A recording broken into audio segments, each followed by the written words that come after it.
पहला तो ऐसे केसेस को मीडिया में देना बड़ा खतरनाक है, सपोर्ट भी उसको कर देते हैं। फैक्चुअली स्पीकिंग मीडिया की कोई इसमें इंटरफेरेंस नहीं होनी चाहिए। वो रात भर टुकड़े करता रहता था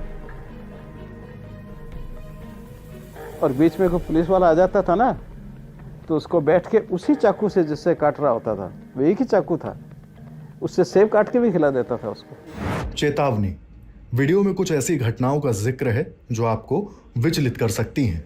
इन घटनाओं पर चर्चा के दौरान हत्या और आत्महत्या जैसे मुद्दों पर भी बात हुई है।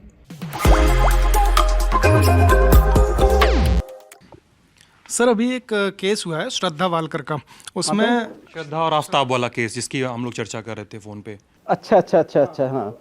ऐसे केसेस में जैसे बॉडी को 35 पीसेस में चॉप कर दिया गया है, तो ऐसे केसेस में कॉज ऑफ डेथ पता करना कितना मुश्किल होता है, और साथ ही इन केसेस में मर्डर से ज़्यादा मर्डर करने वाले की साइकोलॉजी पर बात होती है, तो इसमें साइकोलॉजी कितनी इंपॉर्टेंट हो जाती है? देखिए, इस सवाल में मैं एक आध लच्छे और जोड़ दूं अगर, कि इसमें इस तरह की बातें हो रही हैं कि 35 टुकड़े किए और फिर दिल्ली के जंगल में छींट आए टुकड़े को और नहीं मिल रहा है, murder of weapon of murder, इस तरह की चीज़ें नहीं मिल रही हैं, नार्को हुआ, पॉलीग्राफ हुआ, नार्को हो रहा है आज की तारीख में जब हम शूट कर रहे हैं। इस तरह के केसेस की डिफ़िकल्टीज़ पे भी अगर आप बता सकें तो। हाँ, देखो ऐसा है, पहला तो ऐसे केसेस को मीडिया में देना बड़ा खतरनाक है, लेकिन दुनिया भर में मीडिया ऐसे काम करता है, और कुछ लोगों को अपना नाम अखबार में देखने में या टीवी पे देखने में हर आदमी को थोड़ा आनंद आता है, तो वो लोग वॉलंटियर्स भी मिल जाते हैं, सपोर्ट भी उसको कर देते हैं। फैक्चुअली स्पीकिंग मीडिया की कोई इसमें इंटरफेरेंस नहीं होनी चाहिए। ये कोई पहला केस नहीं है 35 टुकड़ों वाला, वो बताया तो सही आपके नोएडा का वो जो केस था, वो रात भर टुकड़े करता रहता था और बीच में कोई पुलिस वाला आ जाता था ना, तो उसको बैठ के उसी चाकू से जिससे काट रहा होता था, वो एक ही चाकू था, उससे सेब काट के भी खिला देता था उसको। सर्टेनली ऐसे लोगों में कुछ ना कुछ साइकेट्रिक एबनॉर्मलिटी होती, उसमें भी थी।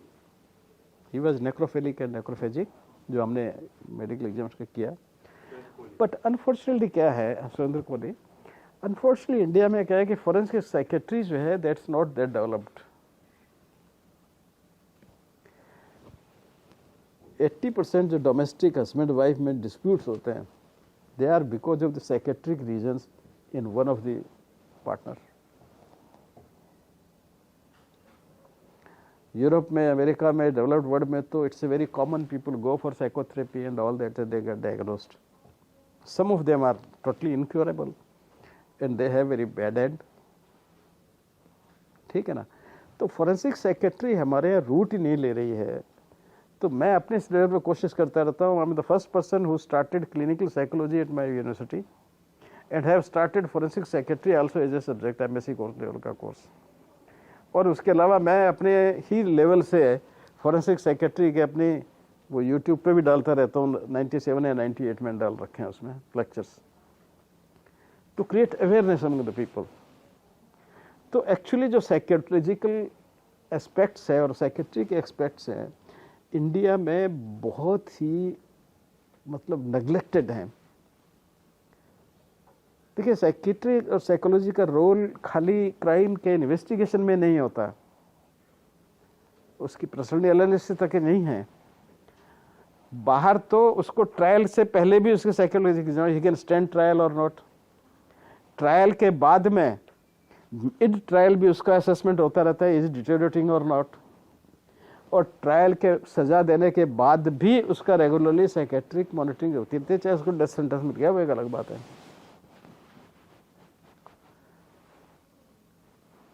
आफ्टर ऑल तो हमारी लाइफ में सब कुछ जो बिहेवियर है साइकोलॉजी तो है वो,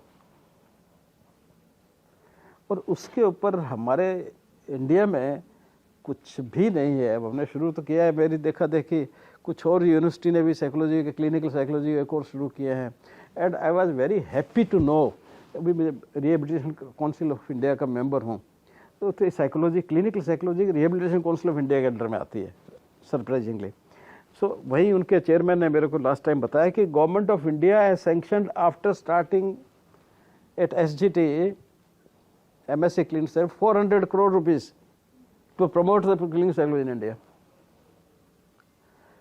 तो साइकोलॉजी का एनालिसिस और अंडरस्टैंडिंग तो बहुत मस्ट है भाई ये। और सर इस तरह की केसेस की डिफ़िकल्टीज जो हम लोग बात कर रहे थे कि कैसे पुलिस के लिए कितना कठिन होगा, या इस समय जो फॉरेंसिक साइंटिस्ट उस केस पे काम कर रहा होगा कि जंगल में टुकड़े मिल रहे हैं, वेपन ऑफ मर्डर नहीं मिल, ये तो ऐसा, ये तो काम है हमारा भाई, यही तो काम है। तो जितना चैलेंजिंग केस होगा उतना ज़्यादा काम करना पड़ेगा, उतना सोचना पड़ेगा, आपको तरतीबें निकालनी पड़ेंगी, कॉमन सेंस यूज़ करना पड़ेगा।